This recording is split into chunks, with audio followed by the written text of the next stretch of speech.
Have you ever felt like your life unraveled in a single heartbeat? Picture yourself standing in the rain, clutching your belongings, abandoned by those you trusted most. What would you do, crumble or fight back? Stay with me for a story of betrayal, resilience, and rediscovery that'll leave you breathless. You won't see the ending coming. Rain dripped from my coat, heavy on my shoulders, as I stood on the porch, suitcase in hand. The porch light was out. Kurt must have switched it off after slamming the door.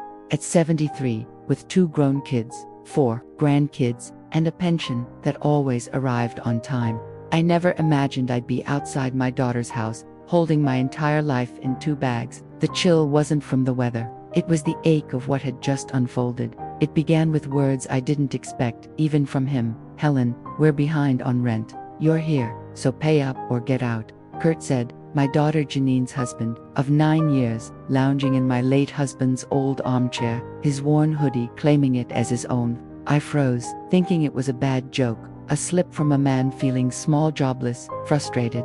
But his eyes were steady. Janine, she stayed silent. The signs were there, building for weeks. Hushed talks when I walked in, Kurt barking at the kids, Janine sighing when I asked what was wrong. "Nothing braces you for your own child standing by while her husband demands you leave," I said. "No," not loud, not bitter, just firm. "Kurt, my pension's mine." My calm seemed to catch him off guard. Maybe he expected me to beg or bend, like I'd done for years, softening my edges to keep peace. That part of me was exhausted. When I returned from the drugstore an hour later, my bags were by the door, packed neatly, like I'd outstayed my welcome. I knocked, no answer. The rain was light but steady, muffling the cartoons I heard inside, likely for the twins. No one came. My bags were light. I've never kept much, just clothes, a photo album, my Bible, a shawl from my mother before she passed, and the pension card that had become someone else's target. Neighbors didn't stare, or maybe the rain hid their glances. I carried the bags to my car, still mine, bought outright 7 years ago. One of the few things not tangled in ours or the family. I sat in the driver's seat, engine off, letting the moment sink in. Rain streaked the windshield. I knew where to go. My friend Ruthie had promised years ago. If life goes wrong, my door's open, no questions. But even with a destination, you need to feel the weight first. I thought of the stew I'd left in their fridge, the twins' sketches on the door, Janine as a girl, slipping into my bed after a bad dream, whispering, "Don't tell Daddy I'm scared." I turned the key. The drive to Ruthie's was short, but I took the long way past the park where my husband and I strolled on Sundays, past the corner store where I once locked my keys in the car and a young cashier offered to call my son before. I realized I didn't know his number by heart. Ruthie met me at the door, saw my headlights, and said, "It's happened, hasn't it?" I nodded. She hugged me and asked, "Tea or bourbon?" I picked tea, always do. In her cozy kitchen, wrapped in a quilt, the scent of chamomile around me. I let the feelings flood, hurt, solitude, but also a quiet clarity. For the first time in ages, I saw it. Planjanin didn't stand up for me. Kurt saw my pension as his. I'd been a guest in my own story. That night, something shifted, not a thunderclap, but a slow, certain turn. Like a lock clicking shut and another key turning elsewhere. Mid-script engagement trigger. Hey, if this story's hitting you, don't just watch, join the journey. Hit that subscribe button and drop a comment below with one word that describes how this makes you feel: strength, or something else. Let's see your word and keep this story alive together. Grief doesn't always roar. Sometimes it's silent, deliberate, sorting clothes you won't wear again, finding someone else's soap in a drawer, hearing the quiet where kids' giggles once echoed. That's how it felt after James passed. It was a Wednesday, just before coffee. His heart stopped. Newspaper open to the baseball scores. The mug clinked as his hand fell. I was 60, married 39 years, 2 kids, 1 paid-off home, 1 pension. A simple life with countless private jokes. Janine was married then. Her first marriage ended quickly. No fanfare. She arrived with a backpack and 3-year-old Chloe, asking for a week or 2. I said, "Stay as long as you need." We set up the spare room. A week became months. I loved it. The house felt alive again with Chloe's sparkly eyes, her tiny hands gripping my legs when sleepy. She was Janine at that age, when I could still comfort her. Janine found her footing, got a job at a design studio, started dating. I watched Chloe, cooked, pressed her work blouses. I told myself it was a phase. Then Kurt came along. He was charming, brought daisies from the grocery store, remembered anniversaries, praised my meatloaf, even if it was overcooked. He made Janine smile, a relief after her heartbreak. So I overlooked the small stuff, how he sidestepped deep conversations, left dishes on the table, or asked, mid-whiskey, Helen, what's this house worth now? I told myself I was being picky, scared of losing Janine to his pull, but age sharpens your instincts. You feel eyes on you, not with warmth but with calculation. I stayed quiet, smiled, let him take Chloe to the playground, thanked him for tightening the sink though James did it better. When they bought a bigger house and asked me to sell mine for the down payment, I agreed, not for Kurt, but for Janine, or so I hoped. Their new place was sleek, all glass and white walls. They gave me a key. Your family, Janine said. I visited now and then more, staying weeks when she traveled for work. The kids need you, she said. After I fell on my apartment's steps, spraining my ankle, they insisted, move in. It's not safe alone. I hesitated. Had my own routine, small but mine, but Janine pushed, and I wanted to trust her. I took the attic room, angled ceiling, view of the neighbor's garden. It felt short-term until my mail arrived there. My pension funneled to their account for convenience, my things packed, a way to make room for the kids. I didn't protest, even when Kurt quipped at dinner, Helen, you eat more than the kids. Time to chip in. I laughed, safer than asking if he was serious. Janine worked late. Kurt barely worked right. Real estate, a tech startup, then nothing. He lounged, phone in hand, sports blaring. The kids loved him, playful, impulsive, not like me. I faded. Chloe, now 12, stopped tapping on my door at night. Danny, in school, didn't care who made his lunch. I told myself grandmother's step, offer advice when asked, but I wasn't ready to vanish. I hadn't scrimped for decades to owe rent on their house. I hadn't raised Janine through heartbreak and motherhood to be tossed aside like an old rug. It crept up 1,000 small concessions until Kurt's words broke it open. We're short on rent. Hand over your pension, or leave. I said, no. It wasn't his first jab at money, but it was the bluntest, like I was a bill to be paid. The months before were a slow crumble, missing dishes, sharp sighs, a chipped mug. At first, after moving in, it was warm. Janine cleared a shelf for me. The kids slipped notes under my door, love you, Grandma, in messy crayon. Kurt was courteous, joking about our crowded house. Then his job dried up, temporary, then freelance, then silence. He stayed home, drink in hand, by noon. The house turned with him. Janine took extra shifts, snapped at the kids, at me. I cooked, drove the kids, washed Kurt's overflowing laundry, thinking I was helping. But help, unseen, loses value. I caught Kurt on the phone once, unaware I was near.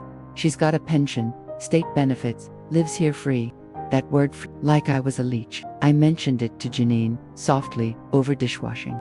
He's stressed, she said, eyes down. It's a tough year. I can do more, I offered. You're doing enough, she said, too fast. I should have pressed, but didn't. Bill appeared on the counter, and power, internet-like hints. One night, Kurt sat with me on the deck, beer in hand. You know what it costs to keep this place going? He asked. I stayed quiet. You're here, using lights, water, Wi-Fi. It adds up. I cook, clean, watch the kids, I said evenly. Sure, he said, but that's not rent. I told Janine the next day. He's worried, she said, voice flat. We both are. She didn't defend me. Things escalated. Helen, 74's too warm for the thermostat. Kurt said, my groceries were extravagant. The juice I drank was for the kids. My pension card vanished, later found in a drawer. Janine left a budget on the table, rent, utilities, groceries, and a line, household share, TBD. I wanted to believe it was stress. Then, at a silent dinner, Kurt looked at me. Helen, we're short. We need your pension. All of it. I glanced at Janine. She stared at her plate. No, I said. The next day was icy. Janine barely spoke. Kurt banged cabinets. The kids were hustled upstairs. After a pharmacy trip, I found my bags by the door to suitcases. My cane, my hat. I knocked. Nothing. The light was off. The attic room, once Chloe's with star decals, never felt mine. My photos, my pillow, The quilt I made after James died, lumpy from grief. It was a borrowed space with an unspoken deadline. When I moved in after my fall, they were kind. Janine set up a lamp. Kurt carried my bags, joking, "We'll spring you soon." I laughed, though it hurt. They said it was temporary. Family looks out for family. I believed it. I cooked early, tidied, walked Chloe to school, patched Danny's scrapes, made dinners unasked. But silence breeds demands. Kurt assumed I'd handle pickups, errands, babysitting. Bills came with a grin. "Can you pitch in?" It stopped being open. Side Kurt's trying to build something. I'm trying to keep us afloat. I saw her wince, but it ended there. Tension grew until Kurt called a meeting. "We're behind, Helen. You've got steady cash. You need to cover rent." "Rent?" I asked. "Yes," he said. Janine looked away. "If I say no," his face was stone, "then this isn't working." "I see," I said, and went upstairs. I packed clothes, papers, glasses, James's anniversary locket. I left the quilt. I lay awake, hoping Janine would knock, say, "He didn't mean it." She didn't. Morning came. Kurt lounged, phone glowing. Janine stared out the window. "Morning," I said. Kurt muttered. Janine didn't reply. So, Kurt said, "You helping?" "No," I said.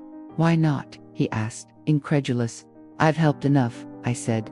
"Chloe's daycare, your car, this lease, every meal, every pickup, that's enough." He scoffed. "Not a saint. Are you?" "I'm a person," I said, "who knows help from theft." Janine stepped in. "Mom, don't make it a fight." "Where were you?" I asked, "when he told me to pay or leave." She faltered. "It wasn't like that. It was." Silence fell, thick with the hum of the fridge, the tick of the clock. Kurt stood. "No contribution, no staying." I nodded.